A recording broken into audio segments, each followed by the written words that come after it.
Alors, le 21 février dernier, comme chaque année depuis l'an 2000, on célébrait la Journée internationale de la langue maternelle.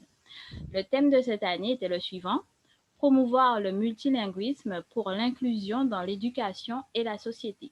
Cela afin de, je cite l'UNESCO, soutenir le multilinguisme et l'usage des langues maternelles à l'école et au quotidien, car quand 40% des habitants du monde n'ont pas accès à un enseignement dans la langue qu'ils parlent ou comprennent le mieux, cela entrave leurs apprentissages, comme leur accès au patrimoine et aux expressions culturelles. J'étais alors invitée à m'exprimer sur la question par l'Institut supérieur de formation, recherche et innovation d'Haïti lors d'une table ronde organisée le 22 février. Je vais donc reprendre ici quelques éléments présentés alors. Euh, il est...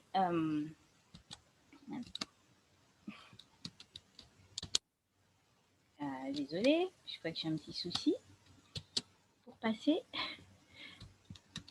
Vous m'entendez, mais je n'arrive plus à passer à la diapo. Alors oui, on vous entend. Oui, et je n'arrive plus à passer à la diapo suivante.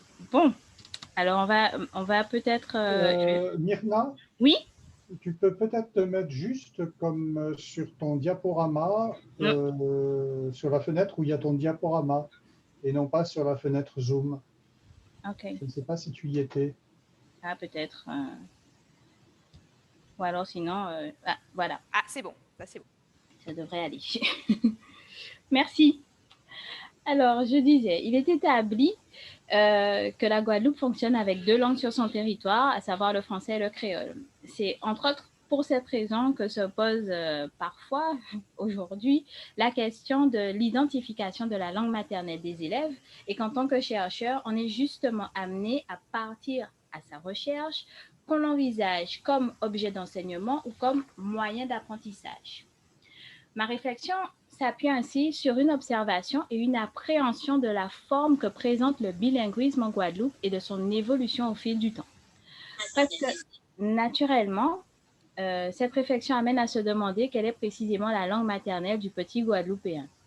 Alors que le bilinguisme a généralement une incidence positive sur les locuteurs, tant au niveau langagier qu'au niveau cognitif, la bilingualité des élèves guadeloupéens... pardon? Alors, je continue. La bilingualité des élèves guadeloupéens, comme définie par Hammers, est souvent abordée comme un handicap. Aussi, mon propos sera-t-il organisé de la façon suivante. D'abord, je rappellerai très brièvement la situation globale des langues françaises et créoles au sein de la société et de l'école en Guadeloupe.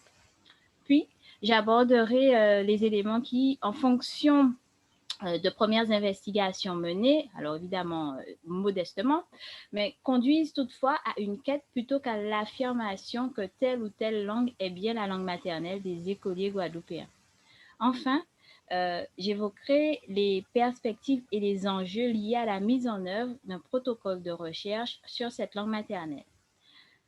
Vous l'aurez compris, donc cet après-midi, il s'agira pour nous de nous interroger sur les éléments à minima que nous devrions retrouver dans un protocole qui se donne pour dessein d'appréhender l'objet nommé langue maternelle pour améliorer les apprentissages scolaires des jeunes Guadeloupéens.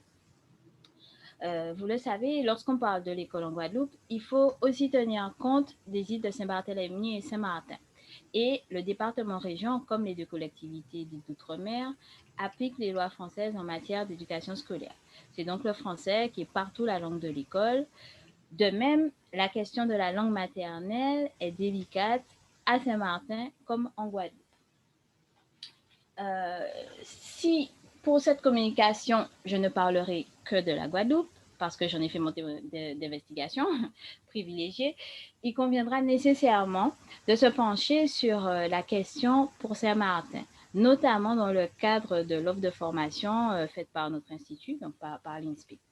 L'Académie de Guadeloupe faisant le choix d'y nommer les néo-titulaires du professorat des écoles, qui n'ont souvent aucune pratique, voire aucune connaissance des pratiques linguistiques qui ont cours, cette question est incontournable, comme l'ont déjà démontré certains auteurs tels que Kondo, Ancio et Romney, auxquels je vous renvoie. Voilà. Donc, depuis mes premières enquêtes, au début des années 2000, La situation du créole à l'école n'a guère progressé. Elle aurait même régressé selon certains. Pourtant, depuis 2010, la discipline LCR, langue et culture régionale, devenue entre-temps LVR, langue vivante régionale, a été associée aux langues vivantes étrangères, LVE, bénéficiant ainsi des mêmes programmes que ces dernières. Mais alors que l'Académie de Guadeloupe compte davantage d'enseignants certifiés et même une agrégée, le nombre d'élèves inscrits dans la discipline n'atteint pas la barre des 10%. Et ça, tout niveau confondu. D'accord. Et on peut dire pour diverses raisons que j'évoque dans mes travaux de thèse, donc on pourra toujours en reparler ultérieurement. Bien sûr, ce faible taux ne signifie pas qu'en dehors de la classe créole, la langue n'existe pas au sein de l'école. Je crois d'ailleurs qu'on peut dire, sans grande crainte de se tromper, que le français et le créole cohabitent à l'école, comme c'est le cas naturellement dans la société de manière générale. Mais alors que le créole bénéficiait d'un regain d'intérêt par les locuteurs guadeloupéens à partir des années 70, voire d'une revalorisation, de même que le constatait Christian March au début des années 1990 à la Martinique, on a pu noter avec Jean-Bernard B que son usage individuel reculait et surtout que sa transmission par le canal familial n'allait pas de soi dans les deux territoires. Si bien qu'aujourd'hui, alors que le créole est mis à l'honneur chaque année, que tout un mois lui est consacré par certaines collectivités en Guadeloupe, que ses détracteurs préfèrent se taire ou avancer, si vous me permettez l'allusion, masquée, que des enfants sont invités à répondre à l'adulte en créole à la télévision, à la radio, enfin qu'il est revendiqué en tant que pilier identitaire, on ne sait s'il existe encore un petit Guadeloupéen ayant pour langue maternelle le créole. Vous me direz que si le créole n'est pas sa langue maternelle, alors forcément c'est le français qu'il est. Et là, je me demanderai si vous ne cherchez pas à me piéger, car bien malin celui ou celle capable d'affirmer quelle langue est la langue des enfants guadeloupéens aujourd'hui. Y en a-t-il vraiment qui parlent le créole? Si oui, quel est ce créole? Et lorsqu'on dit qu'il s'exprime en français, de quel français s'agit-il? Effectivement, quel est cet objet non véritablement identifié que parlent les tout-petits et qu'on voudrait nommer langue maternelle? À travers 4 situations d'investigation, je me propose donc d'apporter quelques éléments qui m'amènent à vouloir partir à la recherche de cette fameuse langue maternelle. Car, comme le rappelait Michel Launay, qui s'est intéressé à la Guyane, si la langue maternelle, donc je cite, si la langue maternelle est la première expérience que l'enfant fait du langage, alors le bon sens éducatif voudrait que cette expérience puisse être menée paisiblement à son terme, c'est-à-dire jusqu'à la stabilisation du langage vers 7 ou 8 ans. Alors, premièrement, durant l'année 2015-2016, j'ai demandé aux étudiants de l'ESP, à l'époque, lauréats du PE, de distribuer un questionnaire à des élèves du cycle 3 de l'époque aussi, à savoir du CE2 au CM2. Alors, ceux-ci étaient âgés de 8 à 11 ans et ils étaient interrogés quant à leur pratique du français et du créole. Alors, majoritairement, ils déclaraient savoir parler le créole et le français et utiliser les deux langues quotidiennement. Environ 23% déclaraient parler uniquement le français, contre un élève donnant cette réponse concernant le créole. Davantage d'élèves affirmaient comprendre le français et parler très bien la langue comparativement au créole. Alors, l'analyse... Sur le créole à l'école de Mme Bolus, je me disais que ça serait peut-être intéressant. Donc, alors, par contre, il faut que j'ouvre l'analyse plus approfondie des questionnaires m'a amené à faire d'autres remarques relatives, comme ça vous concerne pas mal, à la langue écrite et à sa compréhension. À partir des exemples que vous voyez ici, mais voilà, j'y reviendrai, on pourra toujours y revenir lors de la discussion. Notons simplement que le créole n'étant pas étudié par ces élèves, j'ai été interpellée par leur niveau en orthographe du français, sachant que c'était la seule langue qu'ils étudiaient à l'écrit. Alors, la deuxième enquête a eu lieu la même année, mais cette fois auprès des étudiants lauréats et non lauréats du concours du PE. Là aussi, c'est le français qui l'emportait en tant que langue maternelle déclarée et supposée maîtrisée. Alors, je dis cela pourquoi? Parce qu'à l'oral comme à l'écrit, et là vous pouvez le voir, des erreurs auxquelles on ne s'attend pas à ce niveau d'études étaient légion. Alors, il faut noter par ailleurs qu'ils étaient 14 sur 74 à citer la langue créole comme élément culturel du patrimoine local qu'ils maîtrisaient. Ce qui nous renvoie, rappelez-vous, au constat fait par l'UNESCO et cité en préliminaire. Alors, je ne m'attarde pas sur les exemples, on pourra toujours y revenir. Hein. Alors, la troisième situation me conduit à évoquer d'autres acteurs de l'éducation et de la société dans leur pratique des deux langues, tels que les parents, les grands-parents, donc la famille élargie, les intervenants professionnels qui exercent dans le domaine de la culture, donc les intervenants culturels, ou encore les médias. Je vais d'abord m'arrêter sur la famille et en particulier les grands-parents, car lors d'un séminaire sur la transmission du créole, alors à l'adresse du public de l'Université du Temps Libre, en 2016, j'ai eu le témoignage de certains d'entre eux qui estimaient avoir connu une double interdiction par rapport au créole. Enfant, il leur était interdit, par leurs parents évidemment, de s'exprimer dans la langue, même si ces derniers recouraient pour communiquer avec eux. Ils ont ainsi intériorisé la minoration du créole vis-à-vis du français. Devenus grands-parents, ils connaissent l'injonction de ne pas s'adresser à leurs petits-enfants en créole pour que ceux-ci parlent correctement le français, le créole étant considéré comme un obstacle, n'est-ce pas, à la chose. Cette double interdiction, couplée à l'autocensure liée à la minoration du créole, a certainement conduit à de l'insécurité linguistique chez ces locuteurs pour qui la prise de parole dans la langue s'avère encore problématique. Et cette insécurité est, hélas, il me semble, transmissible et se propage de façon diverse. On constate dès lors ces effets au sein du reste de la société, par exemple chez les intervenants culturels, tels que les conteurs, qui sont souvent considérés comme des passeurs, voire des gardiens de la langue. On a également ce constat au niveau des médias, avec parfois un mélange, je dirais, volontaire des deux langues. Si nous nous arrêtons sur quelques exemples,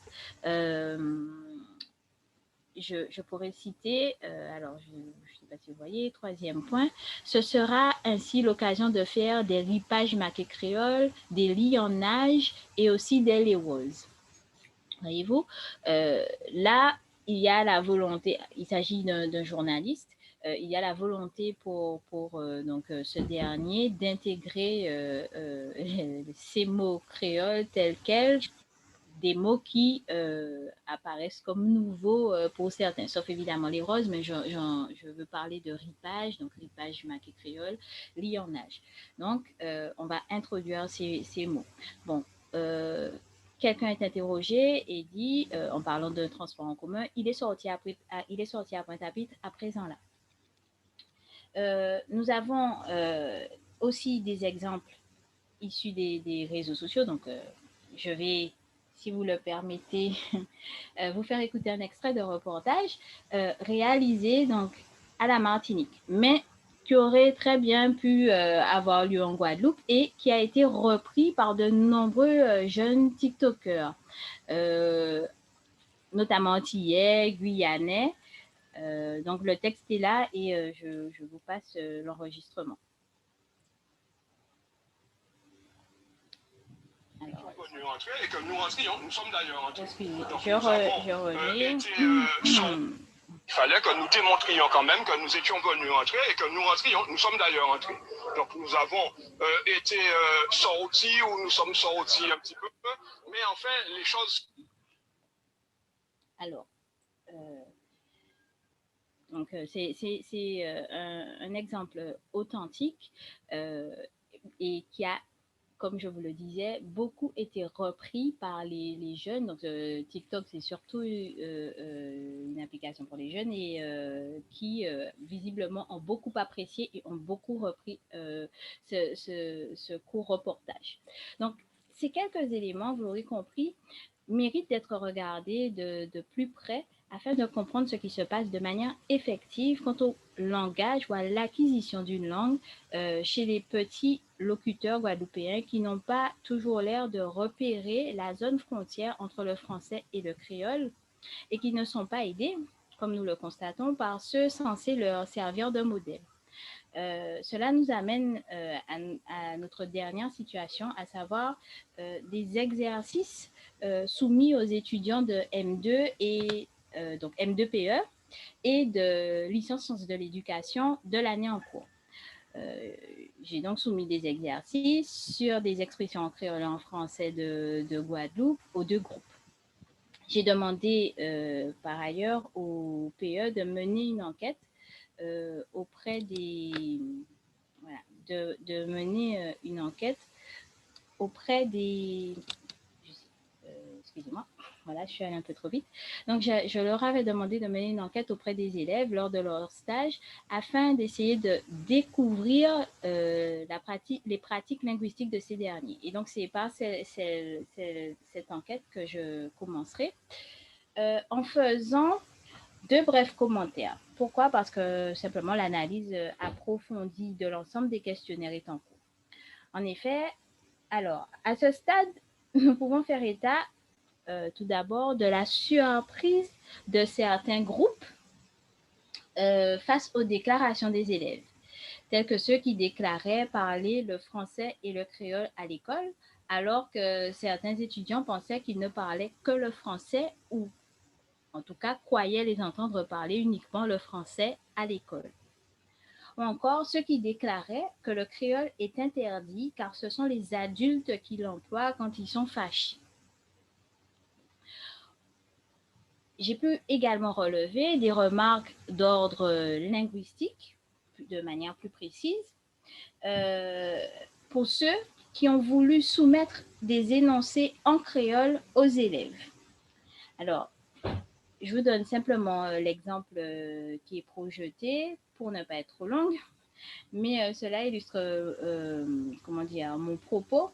Pourquoi? Parce que on a là, comment dire, si vous voyez un petit peu l'exemple, les étudiants qui font la remarque considèrent catégoriquement la variation glo comme une erreur.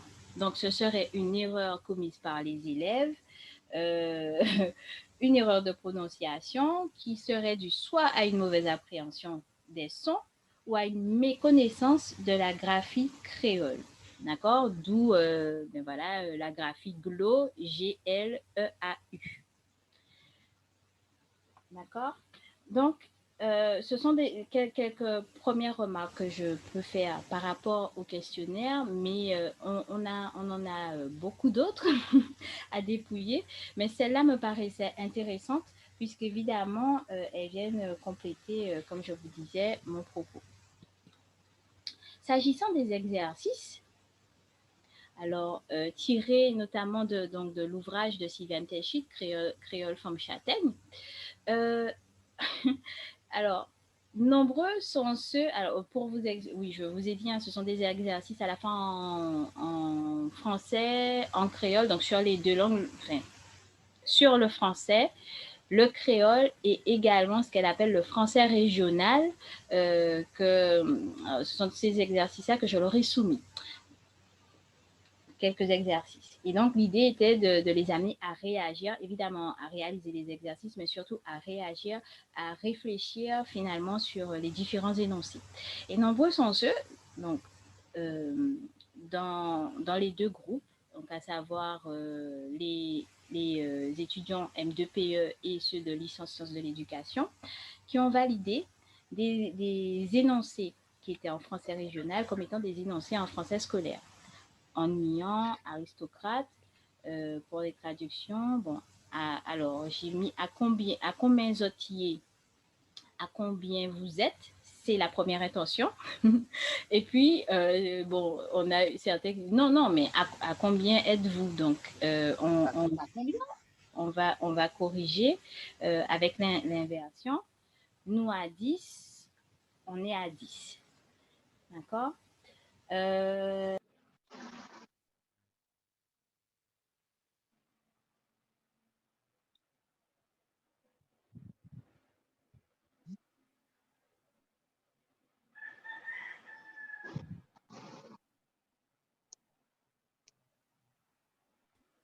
Madame Bolus? Ah, Oui, vous m'avez perdu au niveau du voilà, son. c'est bon. Alors, où en étais-je? Alors, attendez, il va nous embêter. Vous m'avez entendu jusqu'où? J'en étais où quand ça a coupé? Alors, j'irais reprenez au niveau de la présentation de Madame de l'ouvrage de Madame Sylviane Telchid. Très bien. Alors, merci. Donc, oui, je disais que j'ai récupéré, donc j'ai soumis aux étudiants des M2PE et les licences sciences de l'éducation quelques énoncés en créole, en français et en français régional, comme elle l'indiquait. Et alors, premier élément, nombreux sont ceux, je disais, dans les deux groupes qui ont validé des énoncés en français régional comme étant des énoncés du français scolaire. Donc, vous avez les exemples, ennuyant, aristocrate. Et puis, alors, certains ne percevaient pas l'erreur en confirmant, mais on a toujours dit ça et on ne nous a jamais dit que ce n'était pas bon. En tout cas, moi, on ne m'a jamais dit ça. Alors, on a également beaucoup d'étudiants dans les deux groupes qui ont été interpellés par certains énoncés et se sont interrogés à leur sujet. Par exemple, déboîter, désemboîter, désagrafer, dégrafer, déremplir, désemplir. Il y avait parfois de fortes hésitations. Alors, j'ai mis en couleur désemboîter, désagrafer parce qu'on les retrouve, dans certains dictionnaires, désemboîter spécialisés. Donc, vous allez les retrouver sur Internet. Mais ces deux verbes, je ne les retrouve pas, par exemple, dans le Larousse 2018. Et je n'avais pas une version plus récente. J'entends par la version papier. Voilà. Donc, à vérifier, mais en tout cas, ça nous a amené à réfléchir et également, comment dire, ça les a amenés à clarifier peut-être un certain nombre de définitions. Voilà. Ensuite, tous les jours, ils demandent pour toi. Donc là non plus, on ne voyait pas d'erreur dans cet énoncé et la radio est à toutes. On y reviendra éventuellement.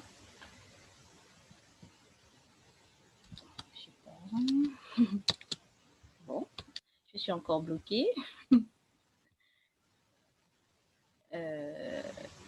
Voilà. C'est bon pour vous?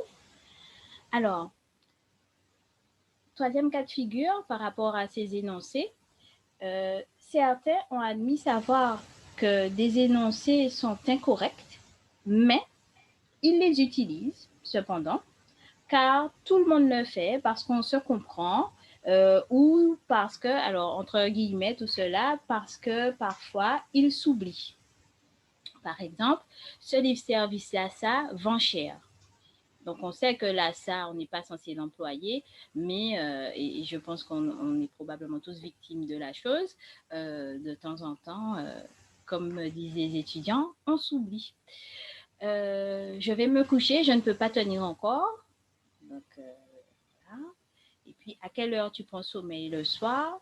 On pourrait croire qu'il s'agit, parce que c'est ce type d'énoncé, on va quand même retrouver ces énoncés pardon, dans des travaux qui datent de quelques années, n'est-ce pas, de quelques décennies, je dirais même, et pourtant, ces énoncés sont encore d'actualité. Cette gentille petite fille-là qui a injurié comme ça, comme les gens te trompent, hein, là aussi, un des exercices consistait à comment dire, à mettre en français, en bon français, dirons-nous, donc en français scolaire, cet énoncé, et certains ont eu quelques difficultés. Voilà. Donc, je vais poursuivre.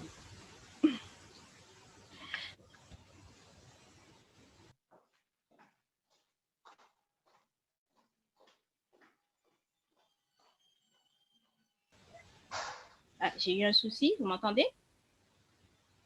Bon. Oui, là, c'est bon. Ok, je sais pas, pourtant je passe pas forcément. Alors, donc les relevés précédents semblent indiquer que la norme qui se dessine est celle qui favorise les manifestations de l'entrelacement du français et du créole, les productions des zones intellectuelles évoquées par Lambert Félix Prudent, chez les adultes comme chez les jeunes. Aussi, il est nécessaire que le protocole de recherche mis en place pour déterminer le parler des petits Guadeloupéens se fasse à l'échelle de l'archipel. Pourquoi? Parce que d'une commune à une autre, il existe des variations, on l'a vu, au sein de chaque langue et dans les productions bilingues de leur contact.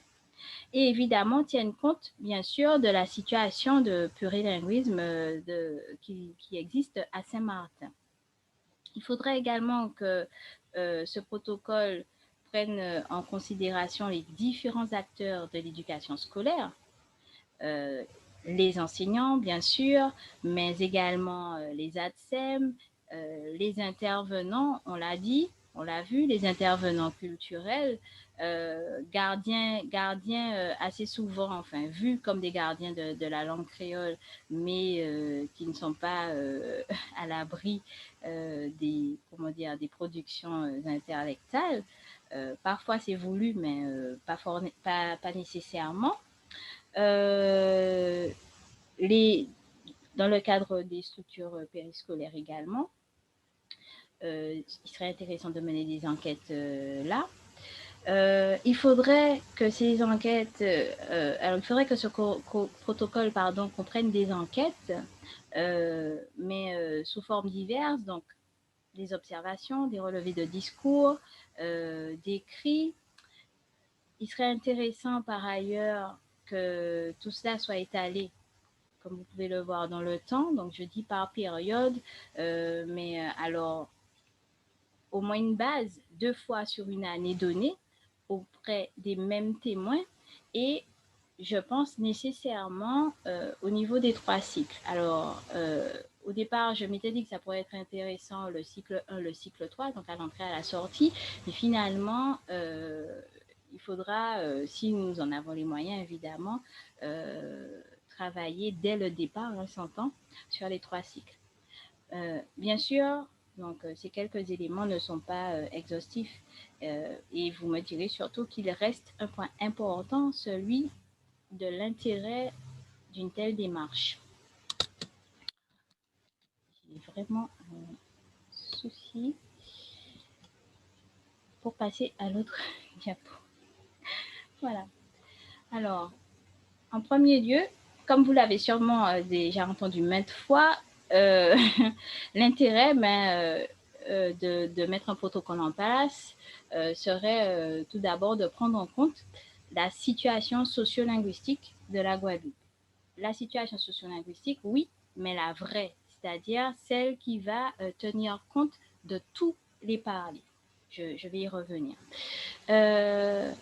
Pourquoi faire également? Bien évidemment, pour améliorer la formation des professionnels encadrants. D'accord? On l'a vu, les futurs enseignants ne sont finalement pas si à l'aise qu'il y paraît avec le français.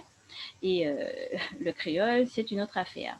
Donc, il faudrait leur apprendre à écouter les productions des élèves, à les analyser et évidemment à les exploiter, et cela à tous les niveaux, c'est-à-dire au niveau phonologique, lexical, etc., etc. Syntaxique, évidemment, ça c'est très important. Pourquoi d'autre? Mais pour aider les élèves à évoluer dans ces lectes de manière consciente. Donc, quand je dis, donc avant, créer des outils, évidemment, qui tiendraient compte des 3 lectes, à savoir le français, le créole, et puis, comme je disais, tout ce qui concernera les productions issues de l'entrelacement de ces 2 langues, d'accord? Donc, interlecte. Donc, créer des outils, évidemment, pour comment dire, pour permettre aux élèves d'avoir une meilleure aisance, n'est-ce pas, dans leur pratique linguistique. Donc, il faut nécessairement des outils.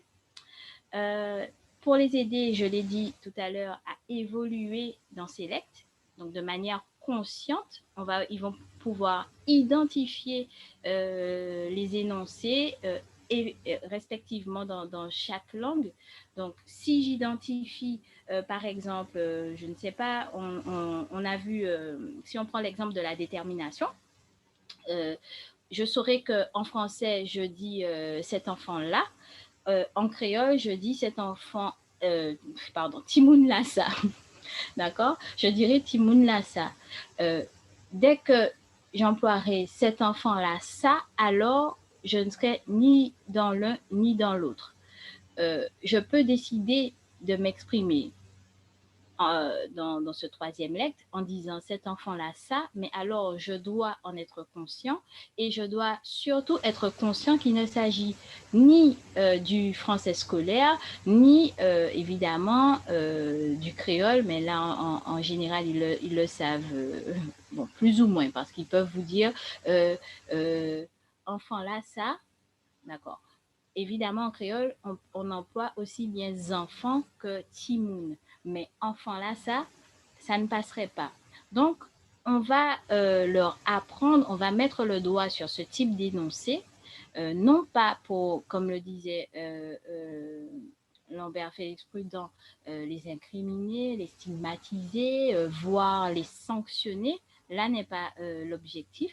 C'est véritablement pour faire un travail sur ces énoncés et leur apprendre à distinguer les langues et à s'en servir, pourquoi pas en jouer tout simplement, parce que c'est un peu ce que font notamment les comédiens. On a parlé des professionnels de la parole. Je ne suis pas, je n'ai pas évoquer le domaine culturel de manière large, mais on sait bien qu'au niveau de la littérature, au niveau de l'écriture, donc des pièces de théâtre et autres, on va retrouver parfois donc ce mélange, ces productions des zones interlectales de manière délibérée. C'est travaillé.